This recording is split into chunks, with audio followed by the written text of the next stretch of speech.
Good afternoon, friends. Welcome to this symposium. It's wonderful that you are all here. On behalf of this church, I welcome you.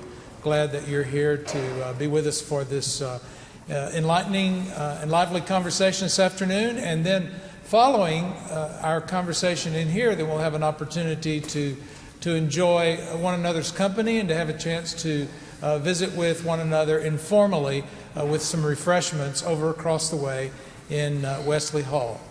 So I'm pleased that Dr. Jim Riddlesberger will be our moderator for this afternoon's event. He is a political scientist, a professor at TCU. And Jim, thank you for leading us in this afternoon. And he'll introduce our guests.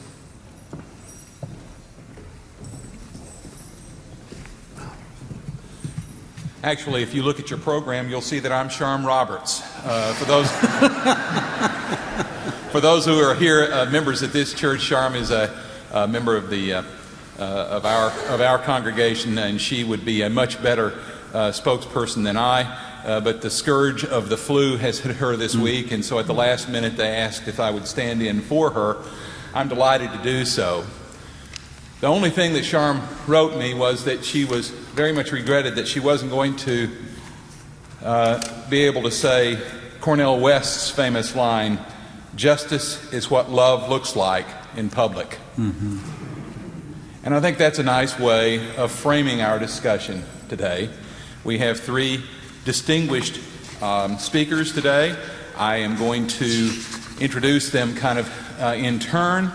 Rabbi Brian Zimmerman, who is the senior rabbi at Temple Beth-El here in Fort Worth, is a native of New York. He's a 12th generation rabbi, lives in Dallas with his wife Mimi, and their son Saul and daughter Molly. Rabbi Zimmerman has many years of experience as an associate senior and visiting rabbi in congregations in Maryland, Florida, and Louisiana. So he is going to be our first speaker today, and those of us who know Rabbi Zimmerman know that will be a wonderful experience because he always has something interesting to say. Reverend Dr. Sidney Hall, a pastor, writer, activist, husband, father, and grandfather, is our second speaker. Since 1988, he served as the senior minister of Trinity Church of Austin, a United Methodist and United Church of Christ Church in Austin's historic Hyde Park neighborhood near the University of Texas. He holds doctorate degrees in liberation preaching and Holocaust studies, both from Perkins School of Theology at SMU. Sid has served United Methodist congregations in Indiana and Texas since 1979.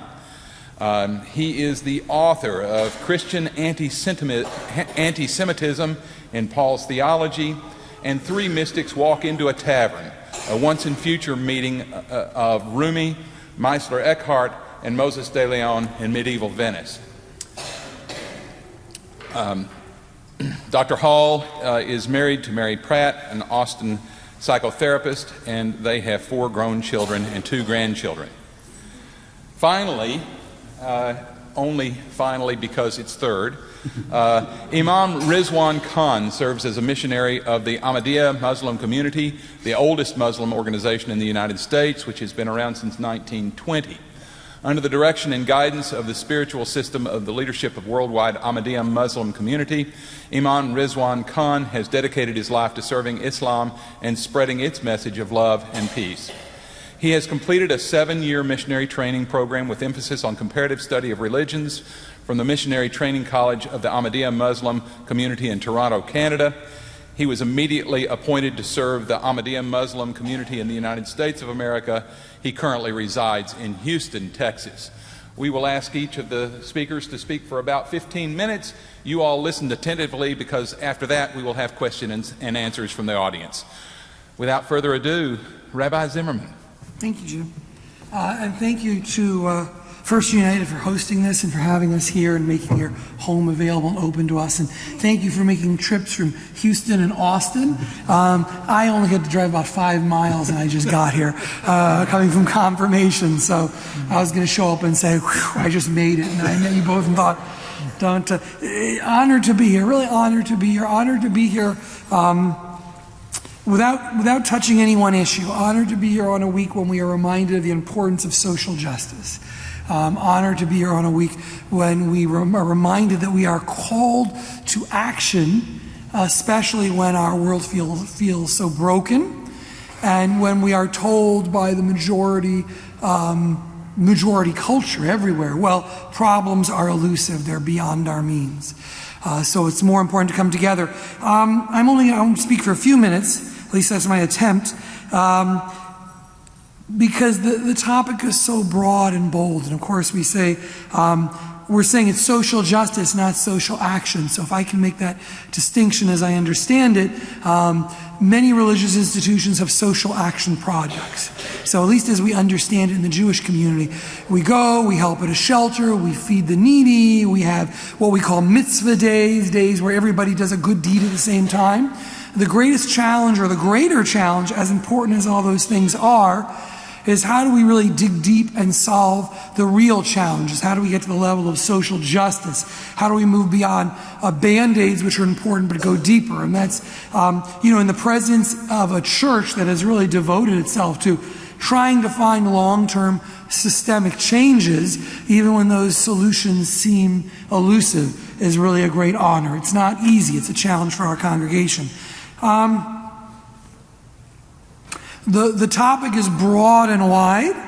There's no way I could address it representing the Jewish faith and do justice to it in 15 minutes or in a day and a half. Luckily, I can sort of punt and say, well, the holy books that inform Judaism are also among the canon of holy books that inform Islam and Christianity. So one advantage to going first is, and I think the order is chosen just because our books are a little older. I don't think there's any hierarchy, so I get to go first. The books that influence us and our views on social justice are your books as well. So I don't have to sit here and speak about the role that the writings of Amos and Isaiah and Jeremiah and Micah play in our faith, because they play those roles in your faith. Except to say that in Judaism they're seen as agitators. They have a unique role, those prophets and others. Their role is to challenge kings and others. The Jews get their king, and then immediately they get their prophets. They say, well, you may have a king, but we're going to give you somebody who's going to challenge the king. And they don't always succeed. They are frequently imprisoned. And so it's a friendly reminder that the kings don't always listen to the prophets. But the prophets remind us there's another voice. The prophets that influence all of us really call us to task. So the books and the writings, how we treat the stranger, how we treat the widow, a reminder that however mighty we may think we are always called to task for justice. Those are the same writings you could refer to. You have others. So when thinking about how I would address this topic, I thought I would, just for a few moments, speak about two holidays that are coming up in the Jewish calendar. Now, one could argue later, if your question is, well, Rabbi, why did you pick those two holidays? It's because those two holidays are occurring in the next 6 weeks. So one could either argue that they're just the most important holidays for social justice, or this is where my brain's at right now. But I do think they're very important, and I want to give you, if I can bring something unique that you might not hear from anyone else here, it is the calendar in our holidays. So where are we in the Jewish calendar? In the Jewish calendar, we are 2 weeks, not 2 weeks anymore, a week and a half away from the holiday of Purim. And the holiday of Purim is the holiday in which we really live out the story of the scroll of Esther, part of your canon and ours. So if we take a moment to think about the story of Esther, and there's even questions about whether it really happened, or it's just a funny little tale that has a lot more in common with Babylonian Persian tales of the time, thousands of years ago than now. But I want to take a look at the story of Esther. We have a queen who is called to defend the Jewish people, but until the last moment, this Persian queen is not allowed to reveal that she's Jewish. We have a villain, Haman, who's a fascinating villain, because he's given the king keys to the kingdom. by a king who may not be particularly evil, he's just absentee. So if you aren't familiar with the story of Esther, it is the story of a Persian king, Ahasuerus, try that at home, who basically gives his ring to someone whose mission is to kill this strange people who won't bow down to him. And the interesting thing about the story of Esther is it reminds us how thin the justice on which whole societies exist. If anything, what's interesting about the story of Esther is it's not some elaborate long-term plan to destroy one minority or other. It's the whim of one man who wants the people to bow down to him. And so the king, who is mostly drinking and can't be bothered, I'm giving you my reading on the book of Esther, there's much more, gives this ring to Haman. Haman goes about trying to destroy the Jewish people. He sets a day. The day on which he's going to kill the Jewish people is chosen by picking from lots. That's what a pour is. It's a lot. So wow, the end of a people will be based on the pulling of lots. Everything's very random in the story of Esther. Even the king doesn't know his own queen is Jewish, and the man who is assigned to kill the Jews doesn't know that the queen is Jewish. And we could go through the whole story and we won't, but I want to point out a couple of interesting notes in how Jews observe this holiday. One, at the moment of redemption, Haman is discovered for his plans, and he is blamed for something he wasn't even trying to do. I'm going to roll back on this for a moment. Okay?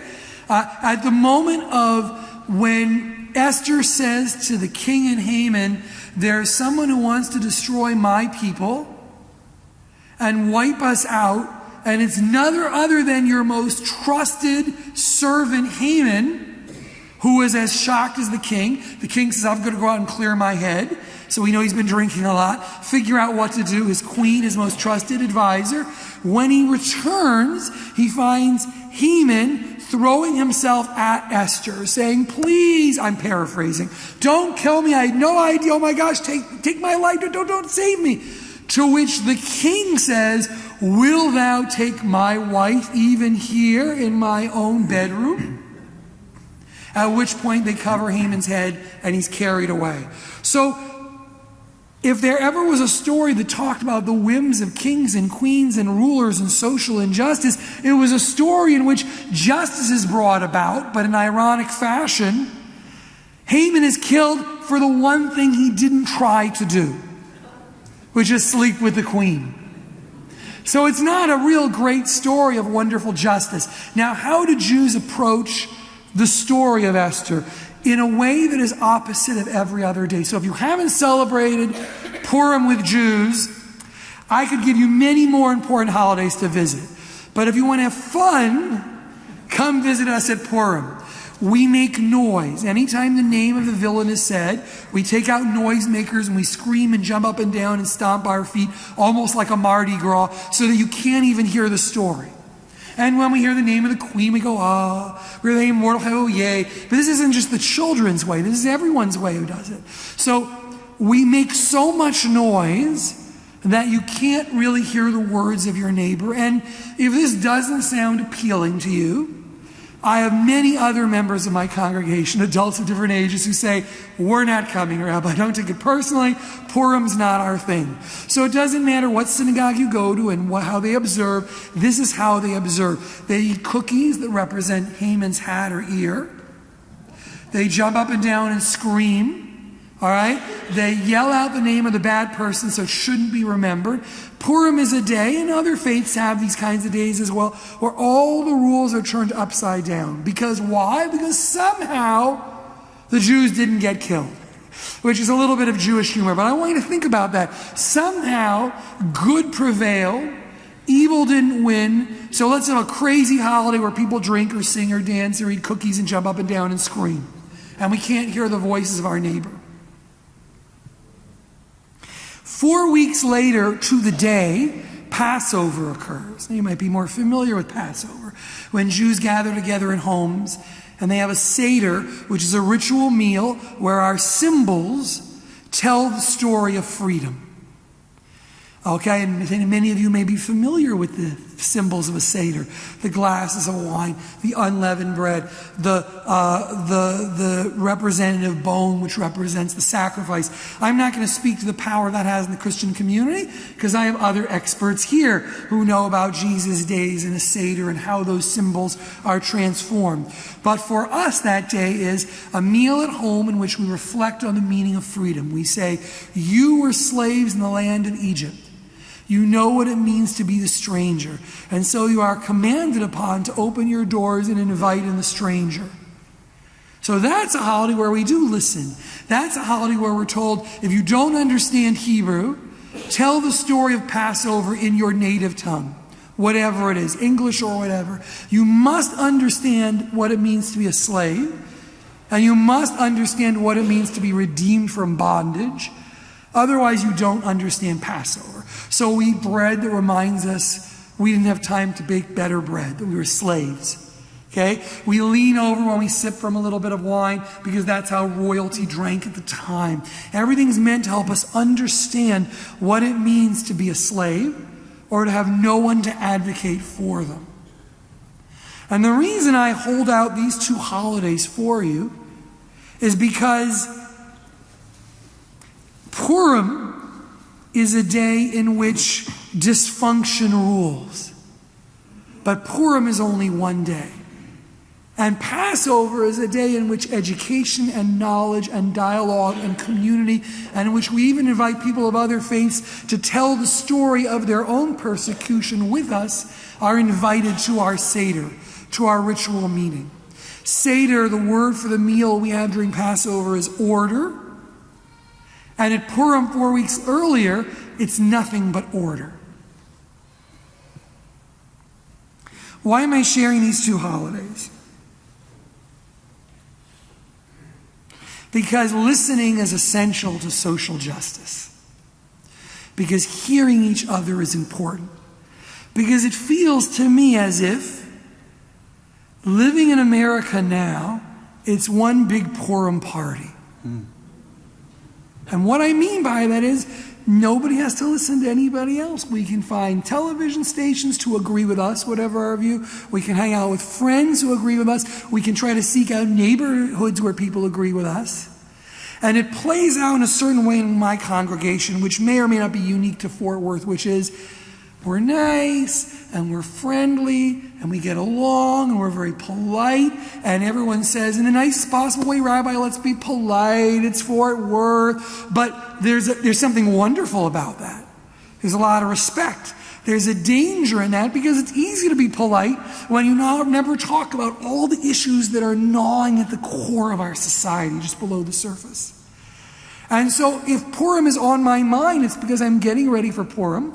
And Purim is one of my favorite holidays normally, because we make noise and we jump up and down and scream, and I can act out and I can run through the aisles and I can do all kinds of things, and I can lift up kids in the air and run back with them, and I can put on chicken suits and I can go crazy, and everyone can say, oh, Rabbi. I can do all those things I'd like to do every day. And I can say, it's Purim. It's a Jewish holiday. It's not that I want to do this, but I'm finding that I'm not having as much fun getting ready for Purim this year, because it doesn't really feel differently than every other day. And so for one day we act in a way we're not supposed to act the way the rest of the year, but it's followed by a holiday at which we're supposed to listen. And so what I'm trying to remind my own congregants is we have to find a way to listen to other people. That doesn't mean we have to agree with them, but we have to be able to say, no, now's not the time isn't an answer. Or, yes, I don't agree with you on the solution, so let's not talk about it. Or that I have to hold back the desire to say, I told you so. Because no matter how right we may think we are, if our very next comment will be, well, I'm glad you're willing to come talk to me to find a solution, it's about time. That's a conversation killer. So I think about Purim, and I think about these two holidays say something about social justice. And what they say is we can live in the ivory tower, or we're going to have to find a way to help other people listen and we listen to them. We're going to have to find a way to talk. We're going to have to find a way to, because a society that always lives in a state of celebrating Purim is a society that just keeps throwing its hands up in the air and says, no one can find a solution, nobody can work together, we're just going to go back to our own playgrounds. And what this week showed us is, more than ever, we have to find those gestures that will allow us to do something. Thank you for your time. I'm going to turn it over to our other speakers. Thank you.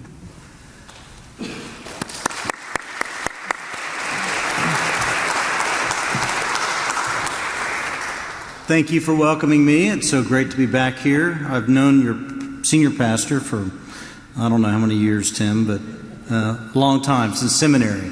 And so, and I have a special relationship with him and with you through that. So thank you for your invitation. Again, to sum up social justice from a Christian perspective in 15 minutes sounds rather absurd. But thank you for the segue, because our roots in Christianity come from the Hebrew Scriptures. They come from those prophets that you mentioned, Isaiah, Micah, Jeremiah, Amos. These are the people that point to how we are to be in terms of justice.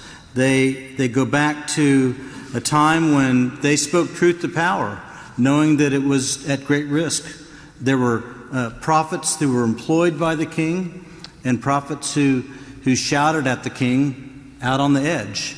And the ones that made it into the books are the ones who shouted on the edge. But they weren't so popular in their own day. But they provide a conscience for us, a way for us to dig deep down into our own roots in the Hebrew Scriptures and find that courage when we need it to act justly ourselves. And those roots began to help form what we think of as the words of Jesus and the New Testament.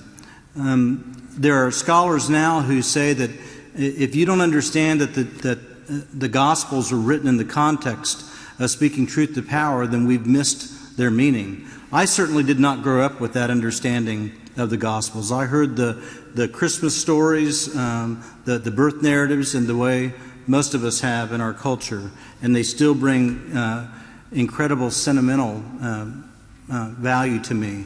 But scholars remind us that even in the birth narratives, you see hints that things were not as they should be in the culture. We see a Herod who was awful, and wise people and angels and shepherds who were all about the business of making sure the birth of a liberator was going to happen in spite of what the power structures had in mind, and that these things were going to happen not in the temple of power, which was Rome, but out on the margins, out in a barn, out in a little town that no one's ever heard of. And so from the very beginning, we began to see a picture of justice woven into the very narrative of the text. And it's no surprise then that later in the Gospel of Matthew, for instance, we see Jesus appear as a new Moses, as a liberator himself.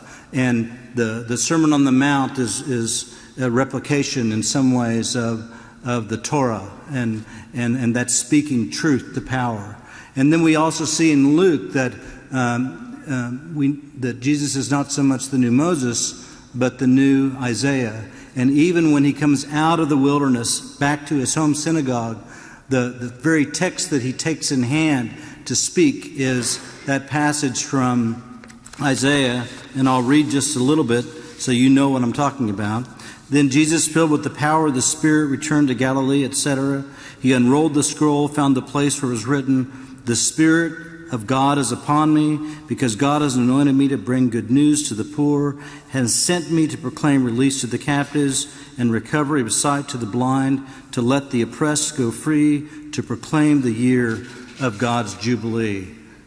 You could say that for Luke, that was his mission statement, is his understanding of who Jesus was at the very core. And everything that happens in the narrative before and everything that happens in the narrative of Jesus after that comes out of that kind of understanding. Jesus is here to shake things up. And so we see a gospel that comes to life right out of social justice, where the goal is to speak truth to power. One of my favorite theologians, biblical scholars, is Marcus Borg. And he says that every time you hear the word kingdom out of Jesus' mouth, you need to understand that wasn't a religious term in Jesus' day. That was the way Rome described themselves. They talked about themselves as the kingdom of Rome. And so when Jesus talked about blessed are the poor, for they shall inherit the kingdom, or blessed are the peacemakers, the crowd would have been ready to hear quite the opposite. Blessed are the strong, for they're the ones that succeed in Rome. Blessed are the war makers, for they are the ones that control everything that happens.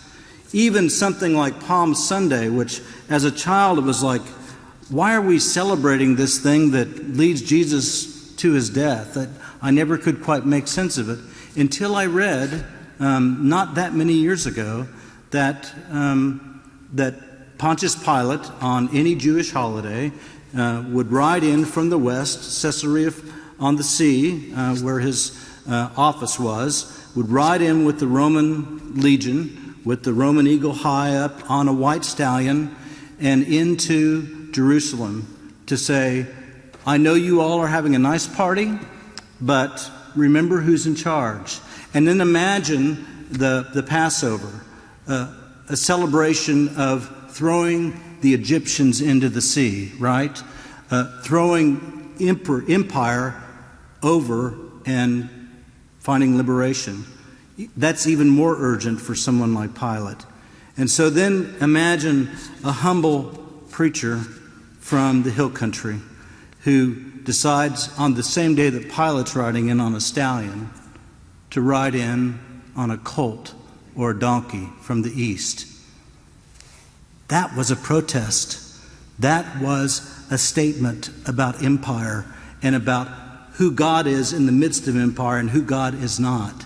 And it is no wonder that even before the tables were thrown over outside the temple area, that Jesus was a threat to Pontius Pilate.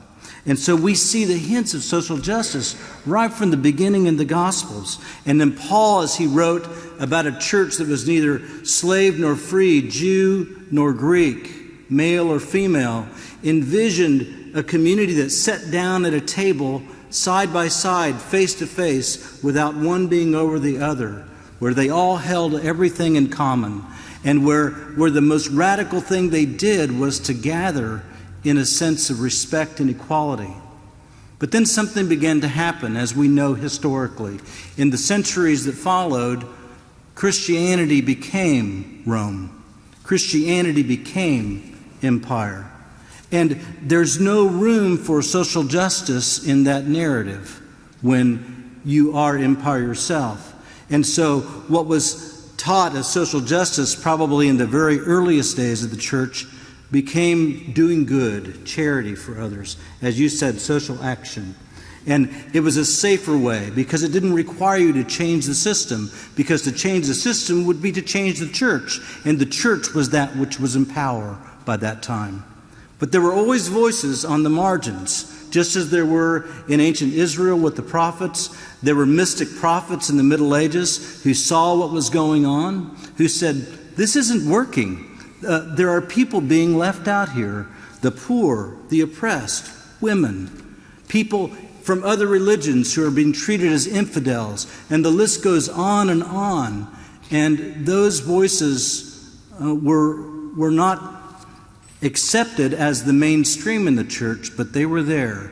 We read about them in mystics like Francis of Assisi, who dared to live out the action toward the poor and even the earth and the animal kingdom, and many, many others. Meister Eckhart, Marguerite Porete, but most of them, not all of them, ended up meeting their own death because it's not very popular to be prophetic, to question the system as it is. And so this is our heritage. We are both that church as a Christian that has got a rich heritage of social justice, but also a long history of complicity, of pushing things down, of just going along to get along, so we don't hurt people, and especially the system. I want to say a little bit about the modern era because I think it's important.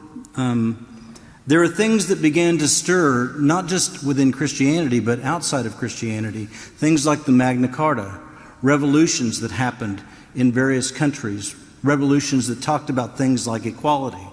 And it's no big surprise then that we see, just after the time of the American Revolution, people of Christian conscience beginning to step up and ask questions about the systems that have been accepted as normal and saying, these aren't normal because they mistreat other people.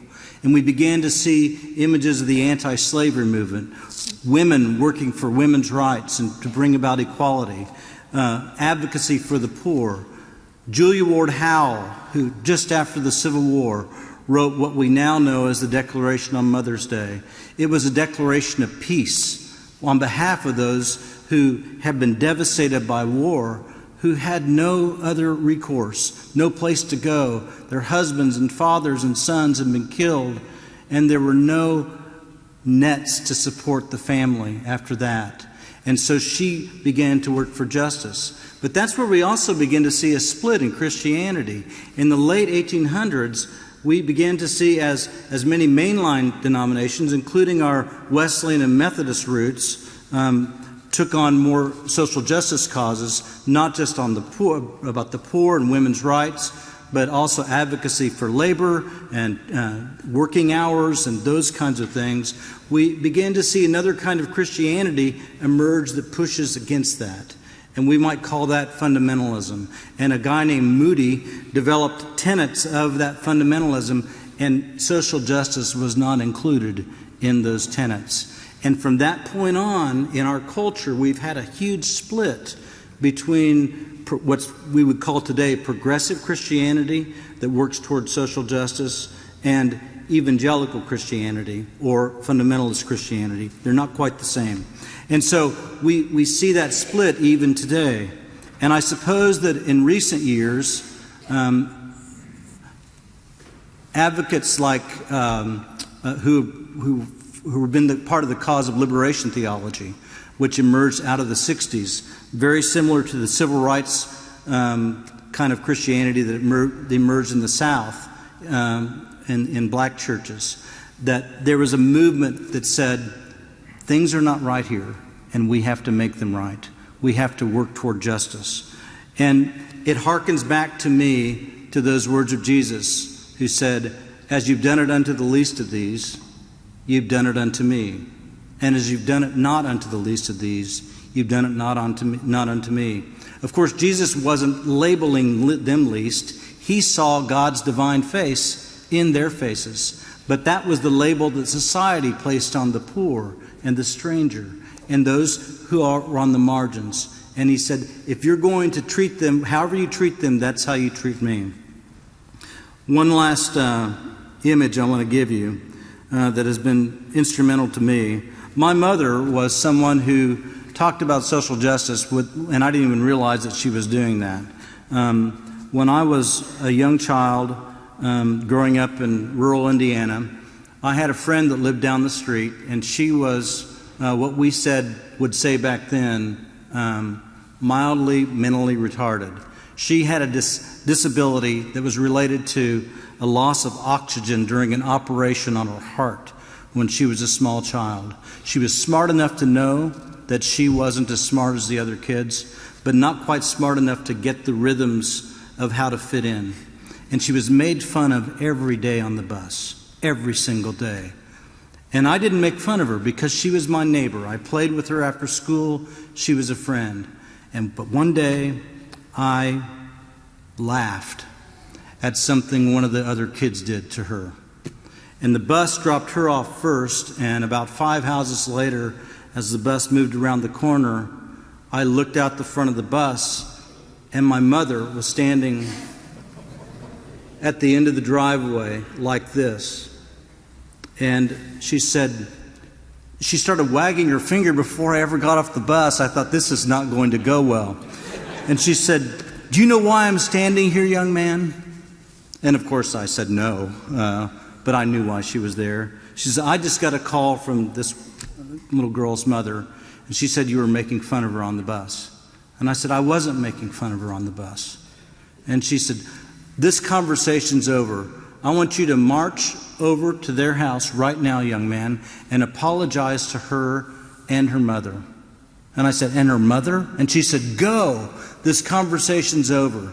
And I remember walking across the field between our house, those dreams where you're trying to run from a tiger and your legs feel like lead. That's kind of what it felt like walking across that field. And she's shouting behind me, faster! You can go faster than that. And I believe that the role of social justice in the church is that same voice that calls us to see not only who's being hurt in society, but that we are hurting them, and that we move as fast as we can as the Spirit pushes us toward rectifying that or making things right. That's what social justice is. Jackson Browne, in his famous song, The Rebel Jesus, made the distinction between charity and justice. And here's how he said it. Perhaps, speaking of Christmas time, perhaps we'll give a little to the poor if the generosity should seize us. But if any one of us should interfere in the business of why they are poor, they get the same as the rebel Jesus. That's social justice in the Christian history. Thank you.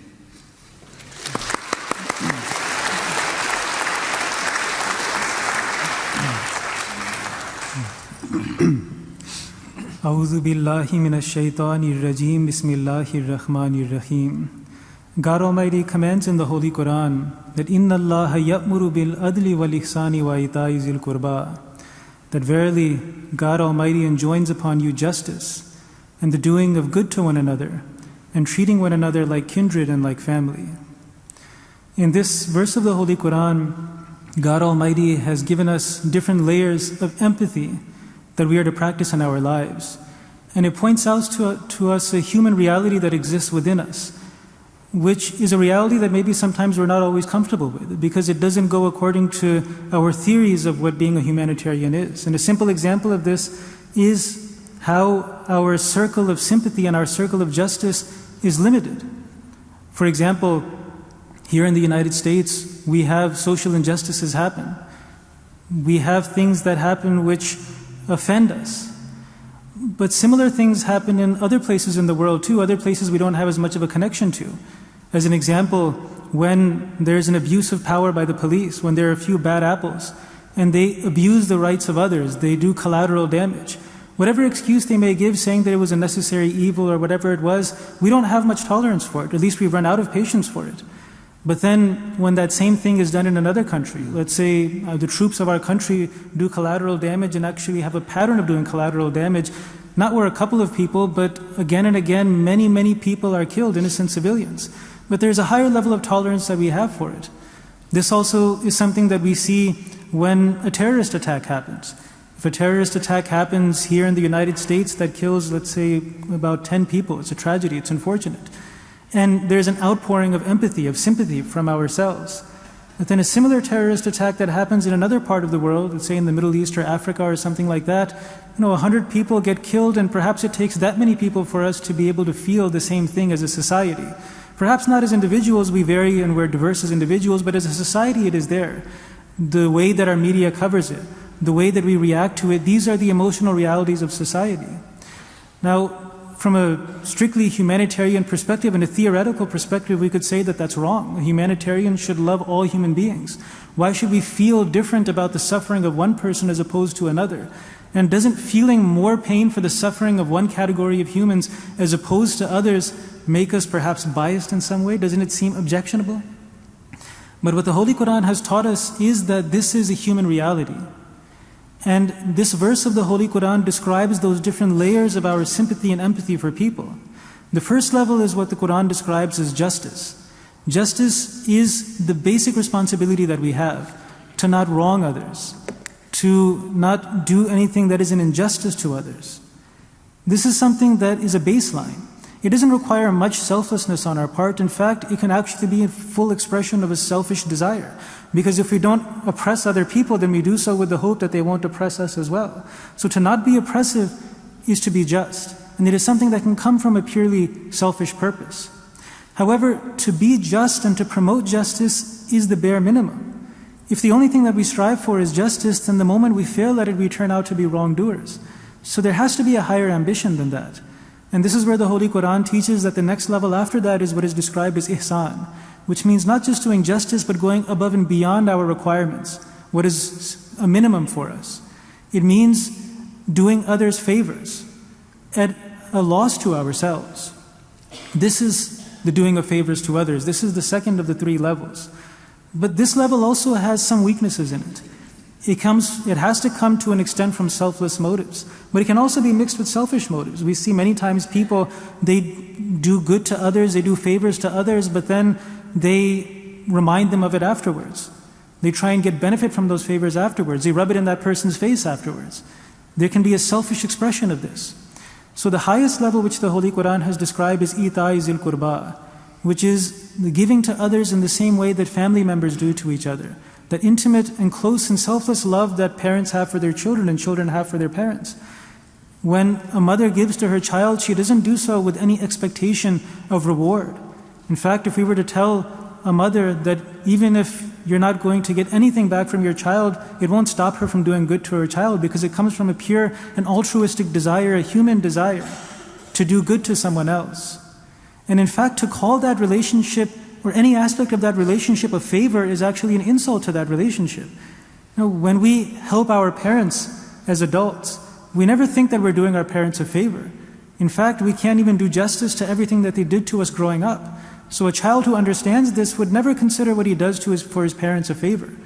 Parents never consider what they do for their children to be favors as well. It is far below the purity of that emotion and that desire and that selflessness that exists in that pure and high level of love.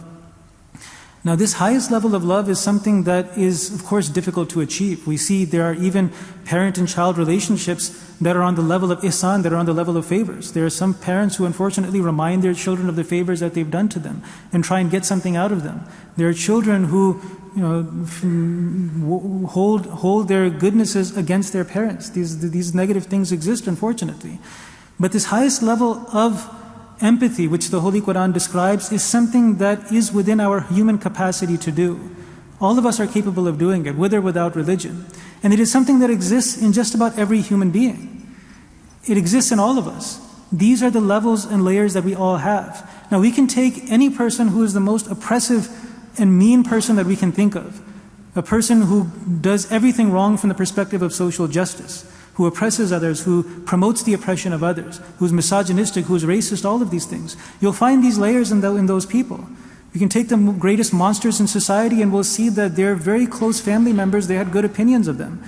Because these people also had a circle of loved ones who they were ready to give everything to, who they had genuine affection for. They were on that level of ita'i zul qurba for those people. And then they had a further circle of people who they did favors for, who they were good to, who they made sacrifices for. And then they had a greater circle of people for whom they were just to. They never oppressed them. They gave value to those people's rights. But then outside of that circle, there exists a category of people who they did not humanize. They dehumanized. They considered it acceptable to be unjust to those people. They became desensitized to their suffering. And so for that reason, they were able to do whatever they did against those people. A person does not become oppressive because they are necessarily unhuman. If we make a comic or a caricature out of such people, then we fail to understand them. The simple reason is because they dehumanize those people. And the fact is that all of us have a circle of humanity which extends to a certain point, and then beyond that point, it's very hard to humanize every single person in the world. And so there is a circle of people that we all have where we have difficulty feeling their suffering. And to strive for their justice is a trial. It is a struggle. It takes an extra effort as opposed to when an injustice is done against someone who is close to us. So this is the first reality that Islam describes when it comes to the subject of justice. The justice is the absolute minimum. The highest level is the love that we have for our families. And the way to establish social justice is to expand that circle of justice that we have within ourselves. Because if that circle is not expanded, then a person is capable of anything towards the people who are outside that circle. This is something that unfortunately we witness consistently in society.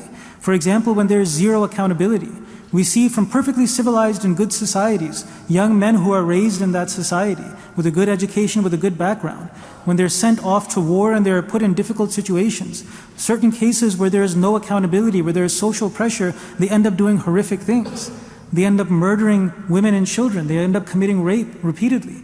And then they come back home and then they continue their normal lives. They carry with them a certain level of trauma many times. But it is something that, because they did not have that circle of justice that expanded far enough, so when they were exposed to those people who they did not humanize, then a very ordinary person is able to do monstrous things. And it is something that is witnessed at times of war, at times of chaos and turmoil, at times of adversity, when that social structure that we're all living and we're so comfortable with, when it falls apart, then people who we consider to be normal people turn into very different people. Because that circle of humanity is not as wide as we thought it was. And when we're not able to humanize those people, then we are able to do inhumane things against those people. Now, what Islam has taught us in this regard is to not is so much concentrate on expanding our circle of justice. That, of course, is something that we all must do. But Islam has said that perhaps we should do something that is higher than that. We should strive to expand the circle of ita'i zil qurba, of loving people the way that we love our families. And this is a very difficult task. Now, as I described before, this task is something that is humanly possible without religion. In fact, we see it in animals as well. We'll see certain animals that will give their lives to defend their own children. It's even seen as something as a primitive or a basic form of life as chickens. It's very difficult to catch a chicken if you're chasing it, but one thing that people can do when they want to catch a hen is that if it's defending its children, then it'll stand its ground against an animal 10 times its size and it'll be ready to die for it. So this is a noble quality that is found in animals. It is a noble quality that is found in Homo sapiens as well. To give ourselves and to have a selfless love for someone else that we care for. But what makes us human is our capacity for spirituality, our love for God.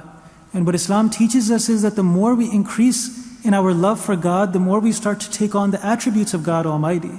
And this is the only way that it is possible to expand that circle of love for people in the same way that we love our families. The Holy Quran, in the very beginning in Surah Al-Fatiha, has described the attributes of God. They are that He is the Lord of all the worlds, He is the gracious, He is the merciful, and He is the master of the Day of Judgment. The second Khalifa of the Ahmadiyya Muslim community has described that these attributes describe the descent of God's mercy. This is the order that they are in. First, God is our Lord and Creator. Then He is gracious to us. Then He has special mercy on us in response to our good deeds. And finally, He judges us as the master of the Day of Judgment. But these attributes also describe our ascent towards God. That first we start off by becoming a manifestation of God's attribute of being the master of the Day of Judgment, the one who is just, the one who does justice. That when they have to make a decision, then even if they have to give judgment against someone who is most beloved to them, then they're able to do justice in that situation. They're able to stick to those principles. As a person increases in their love for God Almighty, they become one who is merciful.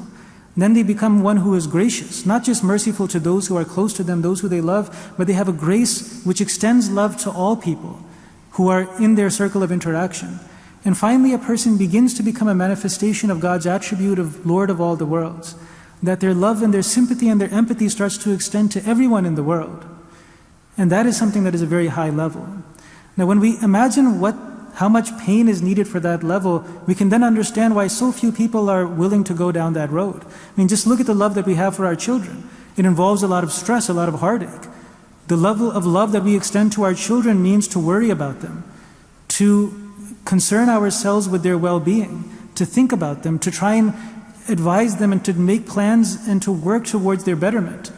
These are things that involve a great deal of hardship on our parts. It requires a huge heart on the part of a person. And to expand that circle is even more difficult. To extend that level of love and to worry and to concern ourselves, to feel the pain of more and more people, it becomes something that requires a greatness of struggle within ourselves. So this is one of the greatest struggles that we have as human beings. When we have a very small circle of empathy, it's out of convenience. It's a natural thing. It's a natural impulse. I mean, if I were to start loving 1,000 people or 10,000 people the way I love my children, I might have a nervous breakdown. But it's a gradual level that a person has to go through. And what Islam teaches is that purely on a human level, it's not possible. You can only do this when you fall in love with God Almighty and then for His sake. God Almighty gives you a power to be able to love people on that level. So now when we come back to the subject of social justice, when we see and reflect on our reality, the important thing is to realize that this is our reality. That when a terrorist attack happens in some distant part of the world, as compared to a terrorist attack happening very locally, there's a difference of a feeling of emotion that we have. It's a human reality. But what we can do to increase our sensitivity and our awareness and our action in social justice is that when we see suffering happening in a group of people who may be outside of that circle of favor or even justice, maybe they're not people who we have fully humanized in our hearts yet, what may help is to look at those people and to look at their suffering, and for a moment when we look into their eyes, to imagine ourselves in that person's situation. We can't do it as a state. We can't make it into our constant state, but we can feel a brief glimpse of it. For myself personally, I can probably think of someone who I never interact with, and maybe I wouldn't be able to feel their suffering that much, but if I see their suffering, if it's in the news, if it's on TV, or if it's in an image, I can put myself in that person's place. And for a moment I can try and feel that same suffering that I would feel if the same thing happened to my daughter, or if the same thing happened to my father, or something happened to my family member. That glimpse, if we give ourselves a glimpse of that highest level of mercy and sympathy from time to time, then it increases that circle of love that we have.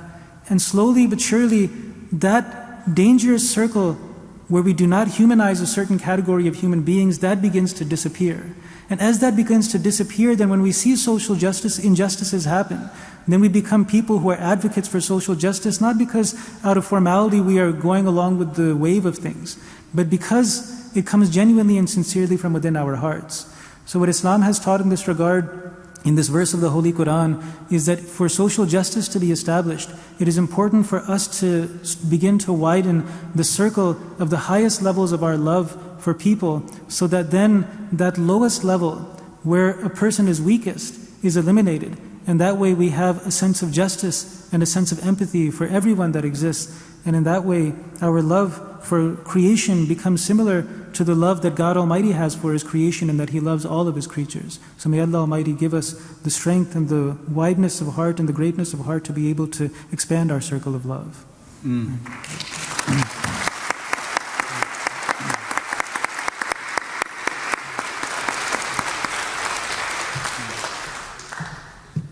Any of you all that don't believe in miracles, consider this. I just gave the microphone to 3 men of God and told them to speak for 15 minutes, and each of them did so.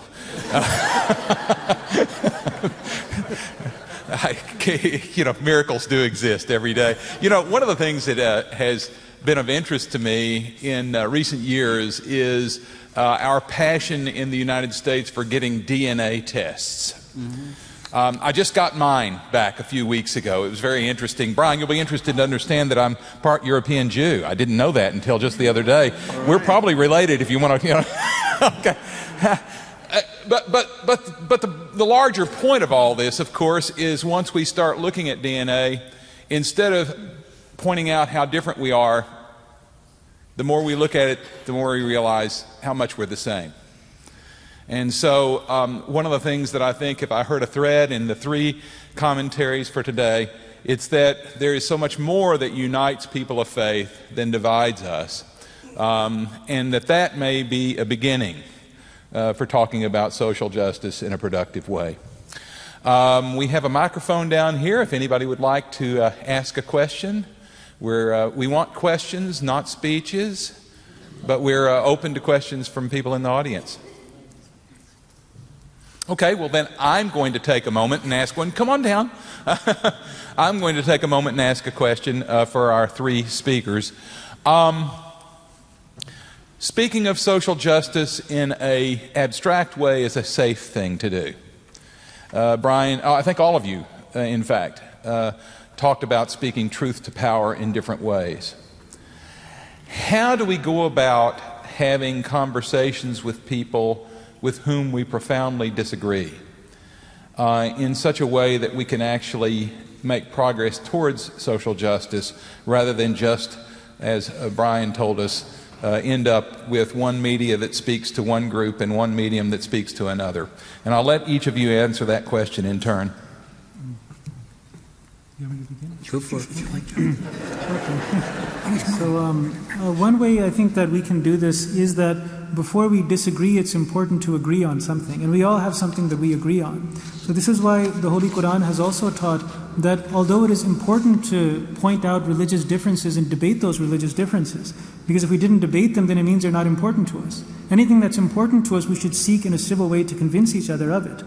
But before we can disagree with each other in a healthy way, we have to first find something that we can agree on. Because again, it comes back to that subject of humanization.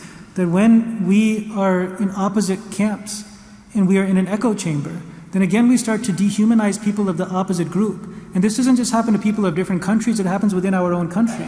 And we can see this in the language of people and the political groups. When they speak of the opposition, as they become more and more polarized, their language becomes more and more harsh and more violent at times, as if they're not speaking about fellow humans, but they're speaking almost about animals that need to be eliminated. So we can see the gradual process when people don't find an opportunity to come together to agree on something, their disagreements become more toxic. So in order to have a more healthy disagreement with someone, I think it's definitely important to first maybe even sit down together and share a meal, or just come together to talk about how our either political or religious ideologies agree on something, so that then when we come together to disagree with each other, we're not disagreeing with someone who we associate no emotion with, but we are mindful of their feelings while being sincere to our convictions.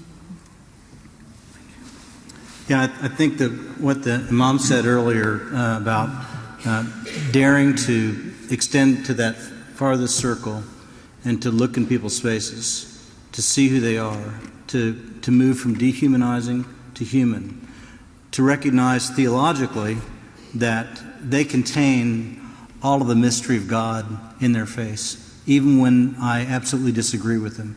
Jesus said to love your enemies and pray for those who persecute you. There are days that I wish you'd just stopped at love your neighbor, because that would be an easier ethic, right? But as you said, it extends way beyond that. There's a great story that Kathleen Norris tells in her book, The Cloister Walk. She likes to go to Benedictine monasteries, and there's a story in a Benedictine monastery.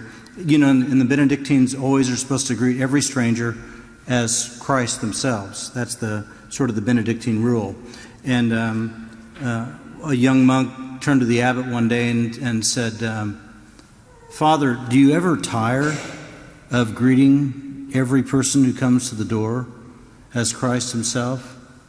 And he said, yes, son, I have to admit that every once in a while I'll see another person walking up the lane and I say, Jesus Christ, is that you again? And of course, the answer is yes. And so it's daring to see the face of God in everyone, and that has to be the starting place. Yeah, I guess so one nuanced difference. So thank you for ending with the statement about seeing the face of God, because there is a difference, right? So Jewish difference is you don't have to love everybody. That develops a little later. Mm-hmm. In fact, someone does something awful to you, you don't have to forgive them unless they've truly repented. But you have to acknowledge everybody is created in the image of God, even if you're furious at them. So there are moments when we want to take that away. We want to say, that person's so bad, they've done such evil things that I can treat them any way I want. If we can't see them as created, Bereshit bara Elohim, Beth-El, if we can't see them as created by God in the image of God, and that changes something. If someone says something horrendous, and we can say, but they're also created in the image of God. Look, there's a system. Our society is working right now by dividing us. And I think it's dividing us because there's big money in division. Right? That's where the money is. So recently, I'm going to own that I was, I guess all the other rabbis in Dallas were out of town, but somehow someone got to me for a quote about something Jewish. And I shouldn't have done it, but as an experiment, I gave them 2 quotes. I typed up 2 quotes. And one was much more nuanced. Well, you know, we have to consider the full issue. And then the second part was, anybody who sees this, I have to wonder. And as I shouldn't have done it, but as I expected, the quote got on at 5 a.m. My friend wrote it, was, anybody who sees this way should, so that's what sells. That's what gets in the news, right? So we're not encouraged to offer that, well, there's a lot of views on this issue and it's nuanced and we have to consider both sides. If you talk that way, I promise you will never get on the TV news. Because that kind of answer, it's not a soundbite, it's not to the point, it doesn't agitate, there's nothing to report on. So I think the first challenge is, how hard am I willing to kind of suck up to help find a solution? And I say this as somebody who's been a rabbi for 25 years. So I'm not going to tell you I always did this. Maybe I didn't always do this. There are issues on which I feel passionately. And there are issues on which I want to believe there's a right and a wrong. And there are, I think, as a man of faith, I hope, there are issues where there really clearly is a right or a wrong. But if I decide I really need to make some progress, I'm going to have to hold back on that at some point. That doesn't mean I forgive everything. That doesn't mean I love everyone for everything they believe, but I'm going to have to be willing to see beyond some of the differences to say, fine, you've thrown out your ideas, can we come to the table? And as you said, the first part is just being willing to see them as godlike. I'll give a shout out, which is we're very, very lucky in Fort Worth to have some organizations, the Multicultural Alliance, an organization, Sons and Daughters of Abraham, that comes out of that, where people just get together, and maybe many of this group have been a part of their cohort groups, where they just come together and talk from across a wide spectrum of faiths. They just learn to say, look, we're not going to agree on everything. We're not trying to convert everybody, but we're just trying to have dialogue. And maybe after some of that early dialogue, we'll really move deeper to some really understanding. And if you haven't been in these groups, please seek out how to join them, because they're incredible things. So I'll give one very concrete example. There was a terrible shooting this week.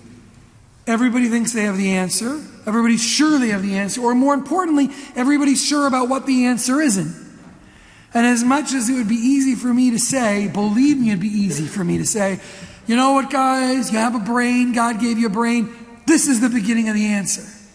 And much as I might believe that in my heart, I'm not going to go there right now, everyone's holding their breath in the room, I know that I better be willing to say, I'm ready to find some solution. Even here in Fort Worth, however small a solution. I've said to my congregation, I'm no longer willing to accept that we just can't agree on trying to solve a little bit of this. Because if I stand my place where I say, you know what the problem is, even if deep down I have some theories as to what the problem is, if I'm not willing to sit with someone who's different and say, okay, I no longer want to hear that I'm wrong and you're wrong. I want to come up with something. Give me something to start on. And some of the people you meet with will go away quietly, which tells you they're not really ready to come up with a solution. But some people, if you say, I'm ready to come up with something, what do you have for us to try to figure this out? They might come forward. You know, as I discussed this issue with my teenagers this past week, my confirmation students, I think they were upset, and maybe it's a protective wall, but they weren't nearly as upset as their parents were. They sort of had owned the fact that no one's going to really solve anything, no one's going to really work with anything, and that's just the reality of the world we live in. Now, I think that's a defensive posture. But I thought, wow, what are we doing to our kids that they're prepared they might die when they go to school? Mm-hmm. I said, oh my gosh, that's incredible. They're accepting that. We're more openly upset than they are. And that's the time when I say, you're getting it because it's the most recent issue for me. There are many. I'm going to have to sit down with some people who really don't agree with me and say, I don't want to know who is and who is. I want to know what we're going to do together, because our society is really built on the art of agitation. So it's important to stick to our values, there's no question. But we're going to have to find a way to approach people who really disagree with us and find out if they're prepared to solve some of these problems. And if it sounds like I'm stepping around it, I'm not. It's a big step to be able to say, I'm not going to tell you told you so. I'm not going to respond to what you put on your Facebook page. I'm not going to get in a fight with you. I'm going to ask you what we can do that's yes. How are we going to get to yes on some of these problems? Okay. Thank you so much. Thank you. Please identify yourself first and then ask a short question so that they can respond. Or whatever. But the question I had, for people who have a love for God, as you talked about, Imam, in every group represented, we have periods of time in our history where the activity of that time was very, we look back as very wicked. During the Crusades, the period of the Crusades, during the injustices that were done during that time. And then right now in the world, we face a problem among terrorism. And in every symposium that I've had the privilege to be in, I found that your particular sect is some of the most people have a compassion and an ability to connect and relate. And that is just to me a very respectful and loving way that every person that I've ever met of your sect relate. But we have an issue of terrorism, and that's compounded by war. Americans have gone to war for 17 years and fighting people that have religious groups. So we have all these problems. It doesn't seem to be getting any better. So the question I have is both how do we, as a people who have a love for God and want to learn more about God, how are we to try to change the course of the periods that we are in history now?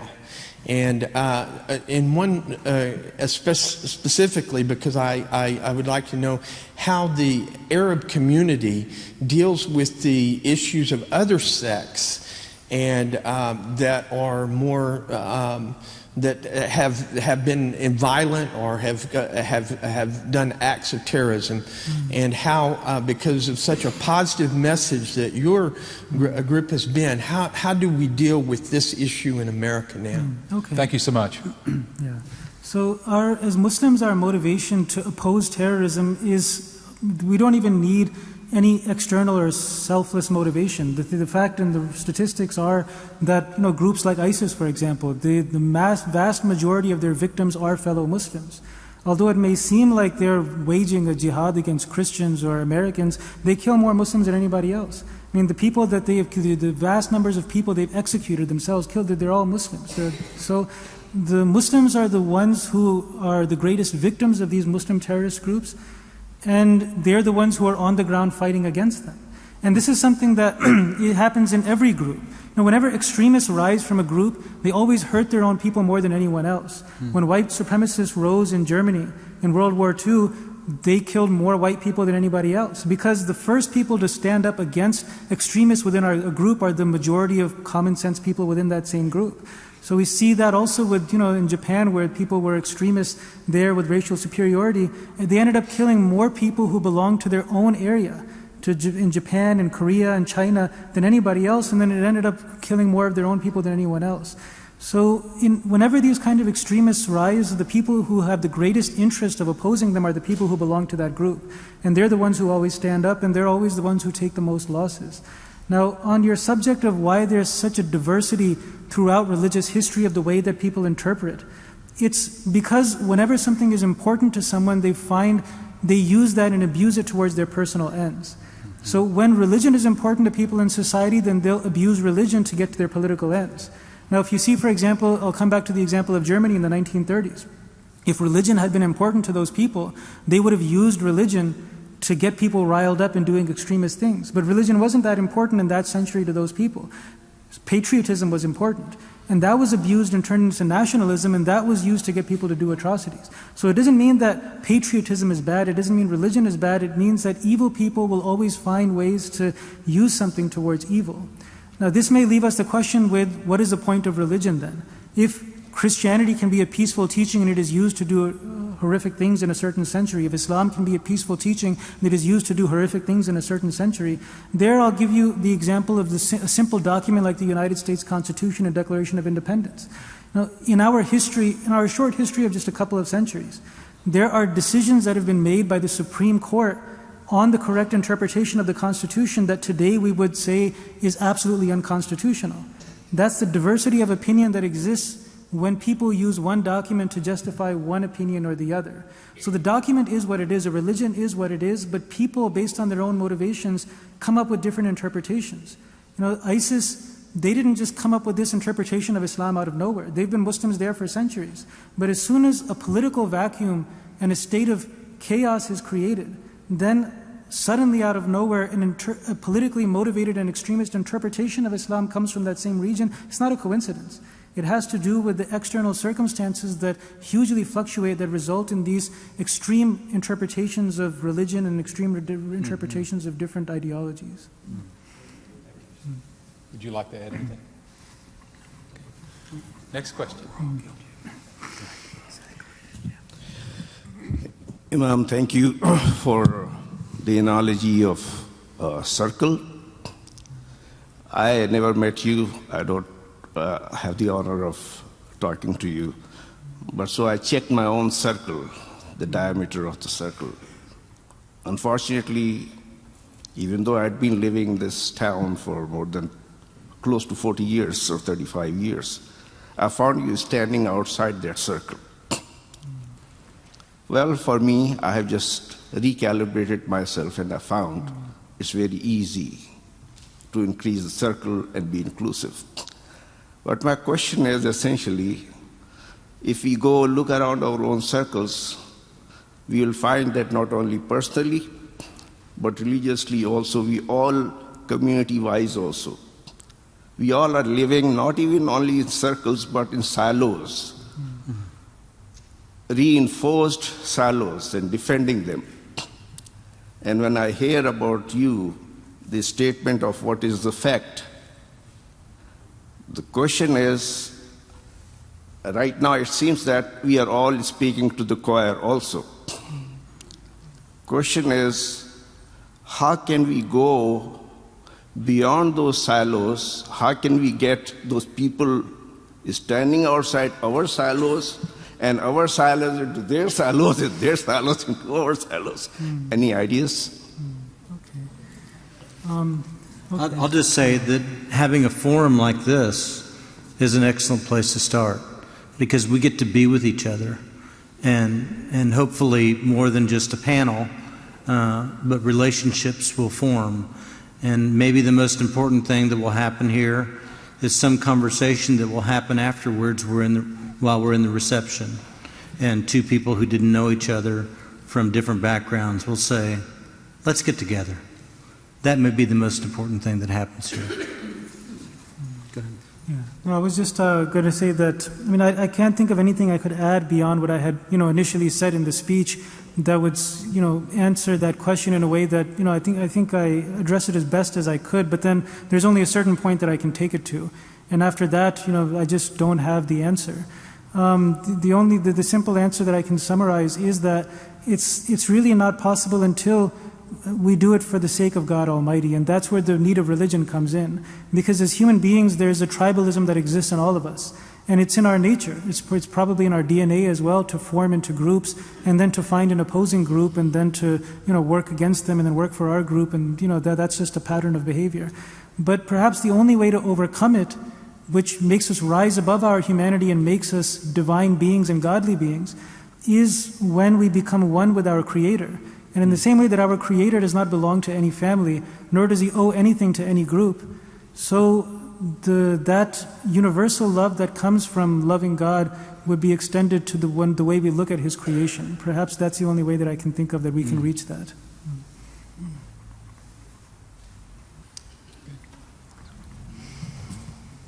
Okay. Sure. Whoa. That's not going to work. Okay. I really enjoyed your presentation about the three circles of love and empathy.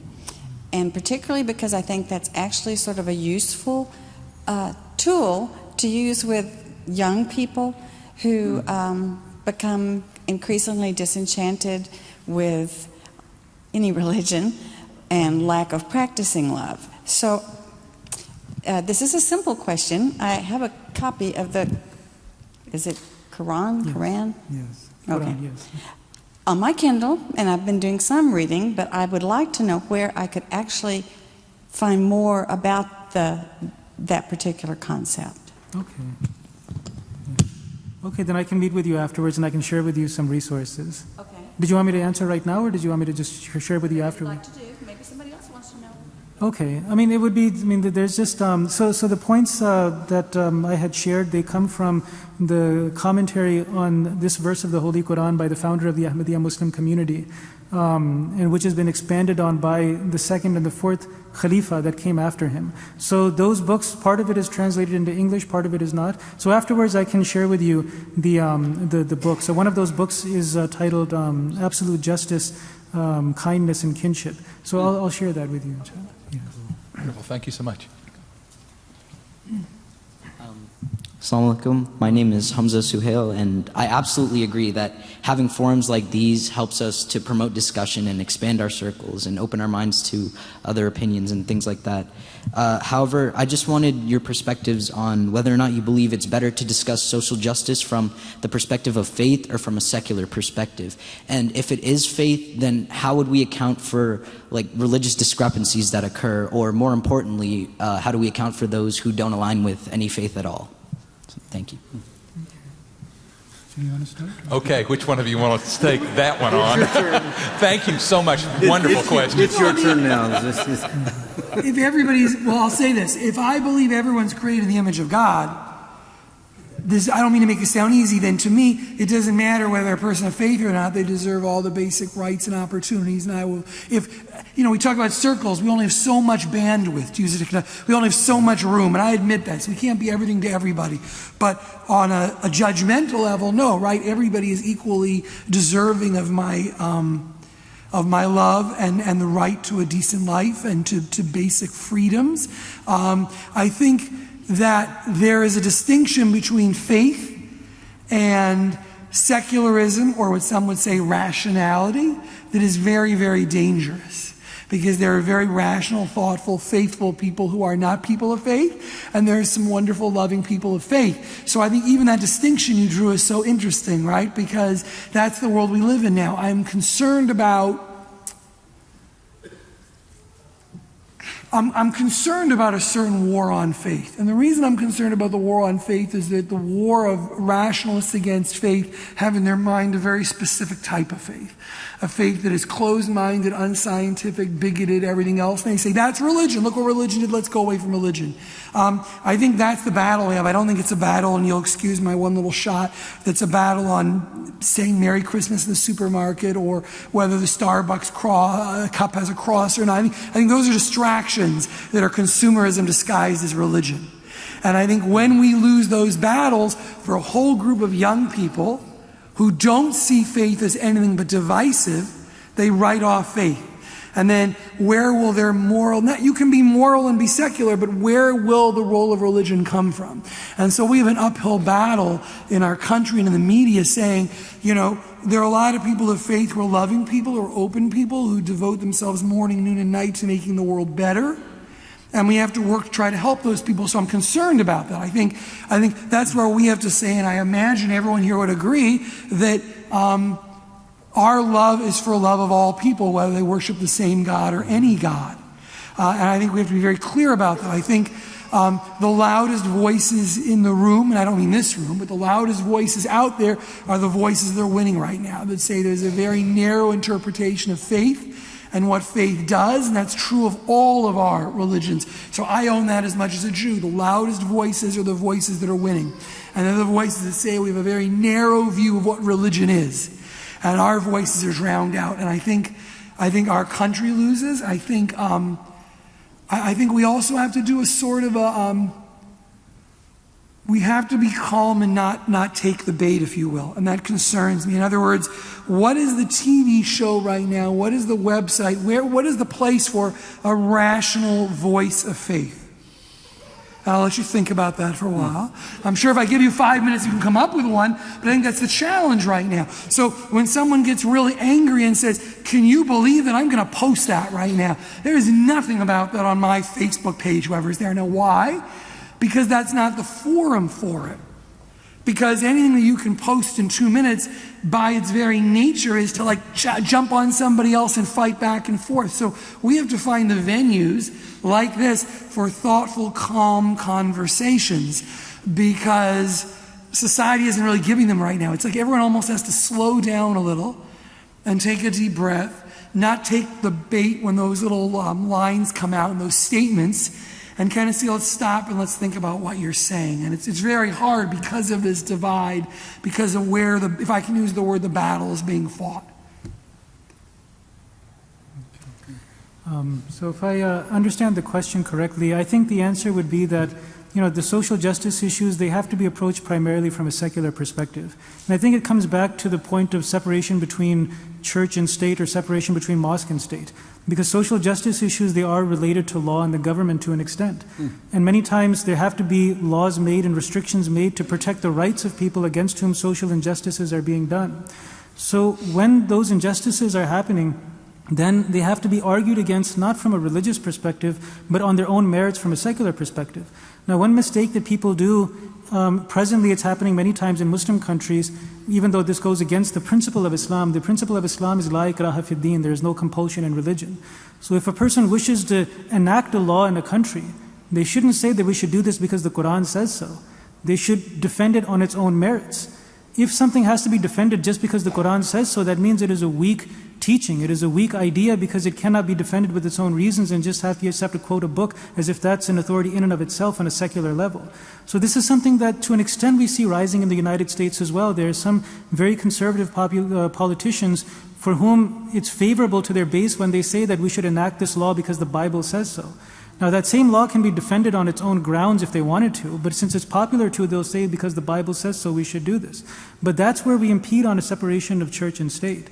So social issues and injustices are secular issues. They are wrong not just because religion explains it to us, but because they can be explained to be wrong in their own merits. Now religion teaches us what is right and wrong and takes us to the highest levels of, reaching righteousness. But it also teaches us, as far as Islam goes, that when we go into these issues and we seek to convince those people who don't agree with us, we have to convince them on that common denominator that we have with them, and that's from a secular perspective.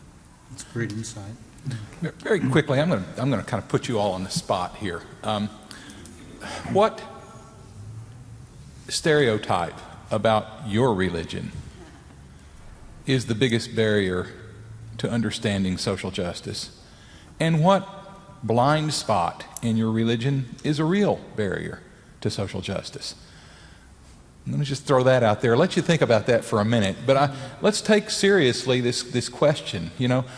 How are we judging each other inaccurately? And what is our own biggest shortcoming in our own faith circle, if we can use that imagery, to social justice? I think the first question, I think, is that in terms of Christianity, and it's what you both alluded to, is that the loudest voices become the definition in some respects. Most Christians that I know and that are part of my congregation, and I imagine in this congregation and many in Fort Worth, are people who approach relationships out of respect and kindness, and people who have strong opinions but don't fit the stereotype of those loud, angry, very fundamentalist voices that tend to be defined as Christianity in our culture. And so that to me is the biggest one of the biggest obstacles, is that becomes the group that defines it. But from my folks, I see that our largest obstacle, and I may not be answering this question exactly the way you I answered. expect you to dodge it. No. You're a minister. It's okay. No, what I'm going to say is that I'm progressive in just about every way, but I see progressives who talk about inclusiveness and liberation and this sort of thing on a regular basis get just as caught up in us and them mentality, especially toward fellow Christians who are conservative. And I think that that's the lesson that we need to move toward, is finding a place of, doesn't mean giving up your opinion. I think we need opinions. We need the courage of conviction, but we also need to hold on to respect. And that requires seeing the face of God in each other. And that's the biggest challenge that I find among progressives, is the unwillingness to see other people who call themselves Christian as children of God. Amen. Yeah.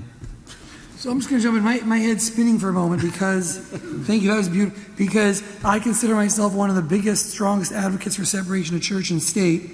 But Imam just called me on something. Oh my gosh, maybe I'm not as secular divide as I thought. So I thank you for that.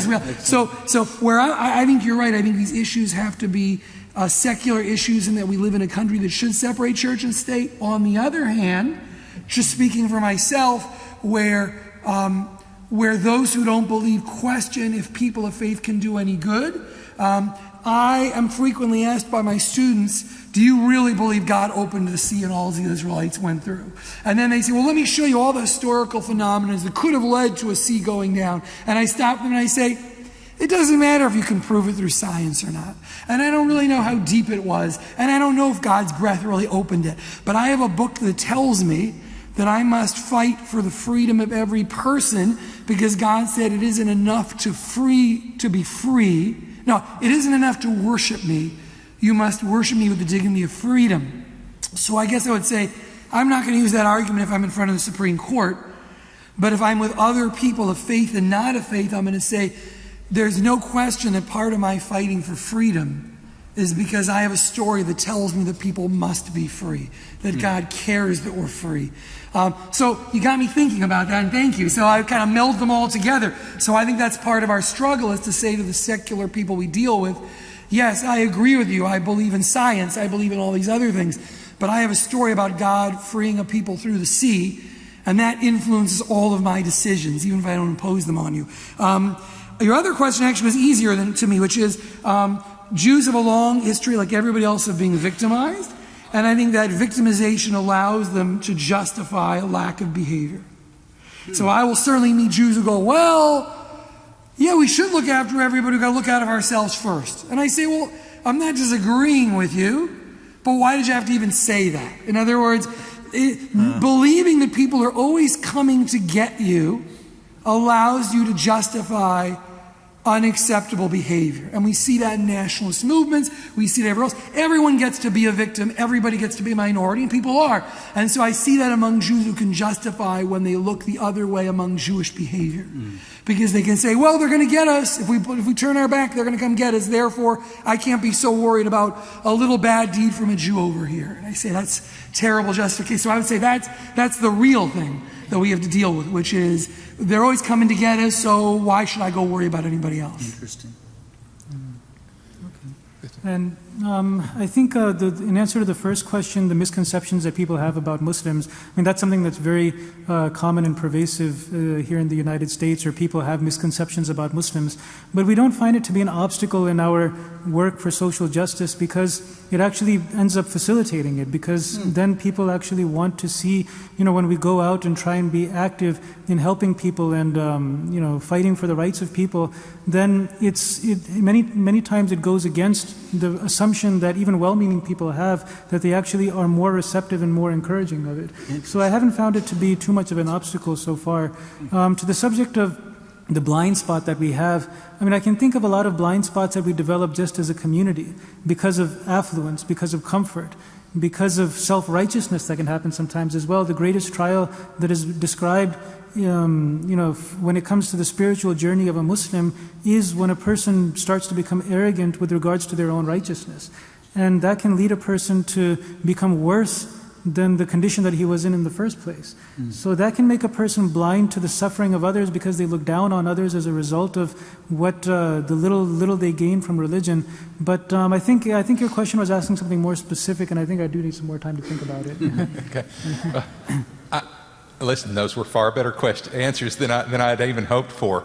Thank you so much, because I think that kind of frank admission of vulnerability is also a key to our discussing with one another. If we can't see the faults in our own viewpoints, then we obviously can't can't understand the strengths of other viewpoints as well.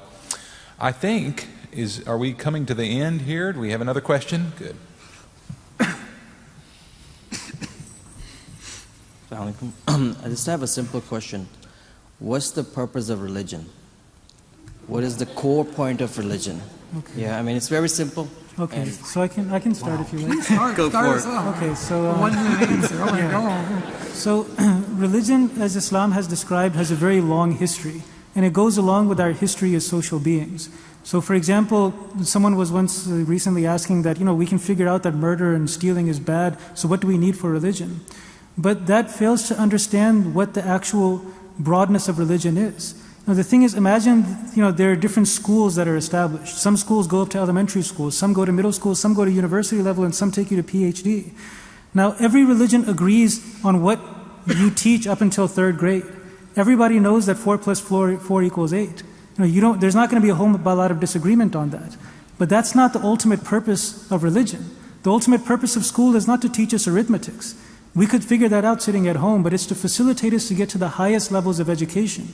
Now, when it comes to religion, when religion was first revealed to the Prophet Adam, that is what brought human beings out of their animal state.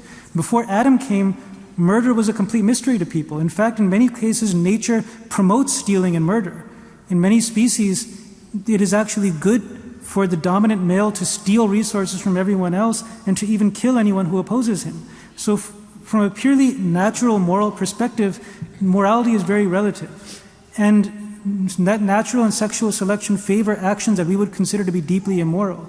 But with the coming of the Prophet Adam, which ushered us into the stage of humanity, we were taught by God Almighty that now murder is bad, stealing is bad. These were revolutionary concepts. But now when we've reached a level of advancement in religion, of course they're not revolutionary concepts anymore. But still we need it in religion to teach those people who still think that you can kill people. For example, there are people who say that race or that category of people we can murder, it's okay to murder them, because they see murder as being not a sin. So the basic fundamentals of religion, they're agreed upon. They're something we can conclude on our own. When people concentrate only on this, they start to think, what is the purpose of religion? But the real purpose of religion is not just to take us from being animals to human beings. That was the purpose of the Prophet Adam and the initial teachings of religion. The real purpose of religion is to take us from being humans into godly people and saints.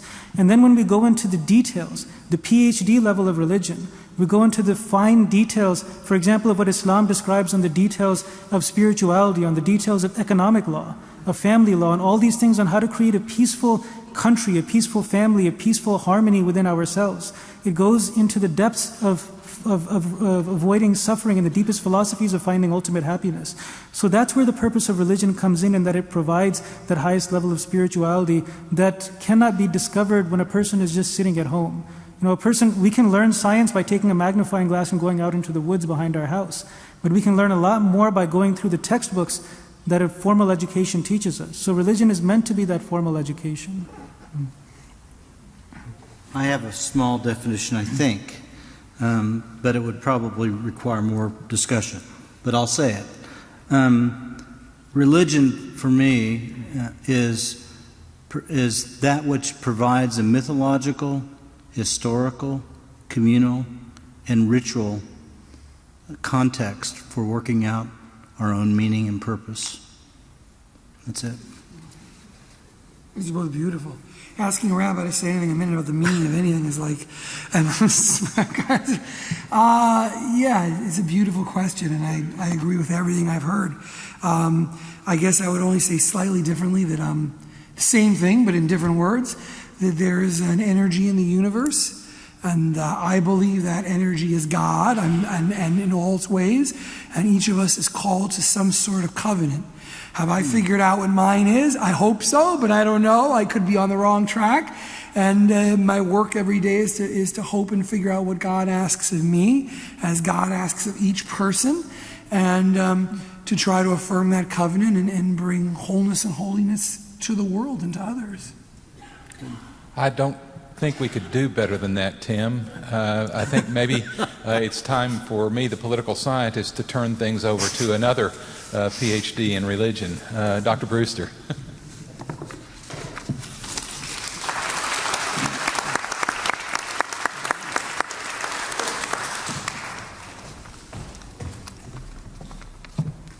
Well, I want to make sure we have plenty of time to visit with one another over in Wesley Hall.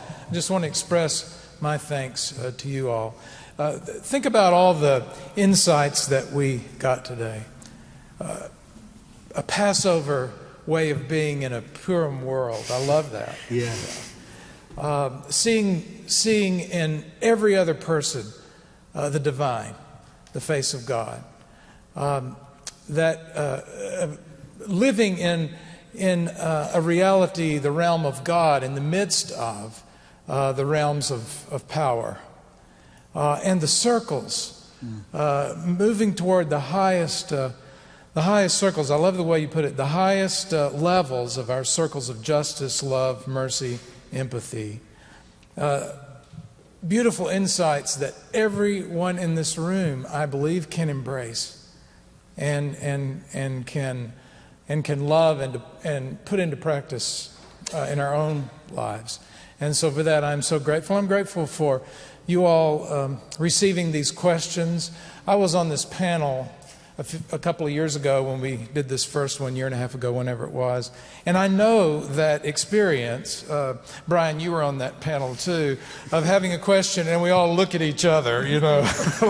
I'll let you take this one. But thank you so much for sharing with us from your hearts and from your intellect in such powerful ways. Thank you, thank you. Now, let me give you some instructions. You can go out this door back here, and you can go across, and there's some of our staff that'll help show you the way. You can go across the breezeway to Wesley Hall. Let me tell you where the restrooms are. They are back through here, and you'll see the women's restroom back in that direction, and the men's restroom then down around the hall behind Wesley Hall. And again, welcome to you. Please come enjoy refreshments and enjoy visiting with one another. Thanks.